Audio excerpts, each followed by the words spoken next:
ನಾವಿವತ್ತು ಮೈಸೂರಿನ ಪುರಾತನ ರಸ್ತೆಗಳಲ್ಲಿ ಒಂದಾಗಿರುವಂತಹ ಅಶೋಕ ರಸ್ತೆಯಲ್ಲಿದ್ದೇವೆ. ಈ ರಸ್ತೆ ಮೈಸೂರಿನ ಅರಮನೆಯ ಉತ್ತರ ದ್ವಾರದಲ್ಲಿ ಬರುತ್ತೆ. ಅಂದರೆ ಕೋಟೆ ಆಂಜನೇಯ ಸ್ವಾಮಿ ದೇವಾಲಯ ಇರುವಂತಹ ಕಡೆ ಬರುವಂಥದ್ದು. ಇನ್ನು ಆ ವೃತ್ತದಿಂದ ಮುಂಭಾಗಕ್ಕೆ ಬಂದರೆ ಅದೇ ಅಶೋಕ ರಸ್ತೆಯಾಗಿರುತ್ತೆ.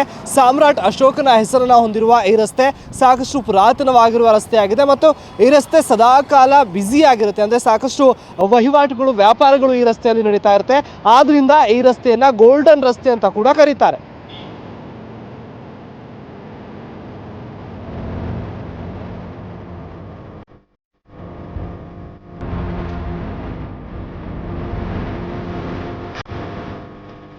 ಯಾಕೆ ಗೊತ್ತಾ?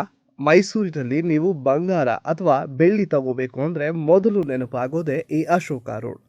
ಈ ರಸ್ತೆಯ ಜಿಯೋಗ್ರಫಿ ಸಖತ್ ಇಂಟ್ರೆಸ್ಟಿಂಗ್ ಆಗಿದೆ. ಇದು ಮೈಸೂರಿನ ಹೃದಯ ಭಾಗದಲ್ಲಿರೋ ಐತಿಹಾಸಿಕ ಸೆಂಟ್ ಫಿಲೋಮಿನಾ ಚರ್ಚ್ ಹತ್ತಿರದಿಂದ ಶುರುವಾಗಿ ನೆಟ್ಟಗೆ ಬಂದು ನಮ್ಮ ಸಯ್ಯಾಜಿರಾವ್ ರಸ್ತೆಯನ್ನು ಟಚ್ ಮಾಡುತ್ತೆ.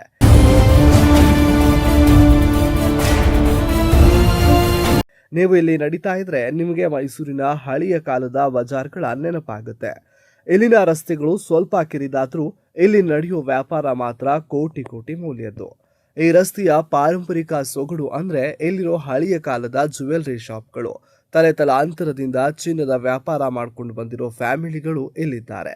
ಅಷ್ಟೇ ಅಲ್ಲ, ಇಲ್ಲಿರೋ ಹಳೆಯ ಕಾಲದ ವಿದ್ಯುತ್ ದೀಪದ ಕಂಬಗಳು ಮತ್ತು ಮನೆಗಳ ವಾಸ್ತುಶಿಲ್ಪ ಎಂದಿಗೂ ರಾಜರ ಕಾಲದ ಮೈಸೂರನ್ನ ನಮಗೆ ಕಣ್ಮುಂದೆ ತರುತ್ತೆ.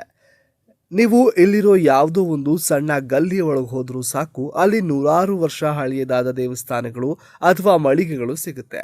ಇಲ್ಲಿನ ಜನಜಂಗುಳಿ ಮತ್ತು ವ್ಯಾಪಾರದ ಭರಾಟೆ ನೋಡೋದೇ ಒಂದು ಚಂದ. ಹಬ್ಬ ಹರಿದಿನಗಳ ಟೈಮ್ನಲ್ಲಂತೂ ಇಲ್ಲಿ ಕಾಲಿಡೋದಕ್ಕೆ ಜಾಗ ಇರಲ್ಲ. ಇತಿಹಾಸದ ಜೊತೆಗೆ ಇಂದಿನ ಜನರ ಅವಶ್ಯಕತೆಗಳನ್ನು ಪೂರೈಸೋ ಈ ಅಶೋಕ ರಸ್ತೆ ಮೈಸೂರಿನ ಆರ್ಥಿಕತೆಯ ಗಟ್ಟಿ ಅಡಿಪಾಯ ಅಂದ್ರೆ ತಪ್ಪಾಗೋದಿಲ್ಲ. ನೋಡಿದ್ರಲ್ಲ ವೀಕ್ಷಕರೇ, ಮೈಸೂರಿನ ಪ್ರಮುಖ ರಸ್ತೆಗಳಲ್ಲಿ ಒಂದಾಗಿರುವಂತಹ ಅಶೋಕ ರಸ್ತೆಯ ಇತಿಹಾಸವನ್ನು ನೀವು ಪಕ್ಕಾ ಶಾಪಿಂಗ್ ಎಕ್ಸ್ಪೀರಿಯನ್ಸ್ ಅನ್ನ ಪಡಿಬೇಕಂದ್ರೆ ಮೈಸೂರಿನ ಅಶೋಕ ರಸ್ತೆಗೆ ಬರಲೇಬೇಕು. ಕ್ಯಾಮ್ರಾ ಪರ್ಸನ್ ರಕ್ಷಿತ್ ಗೌಡ ಜೊತೆ ಹೇಮಂತ್, ರಾಜಧರ್ಮ ಟಿವಿ, ಮೈಸೂರು.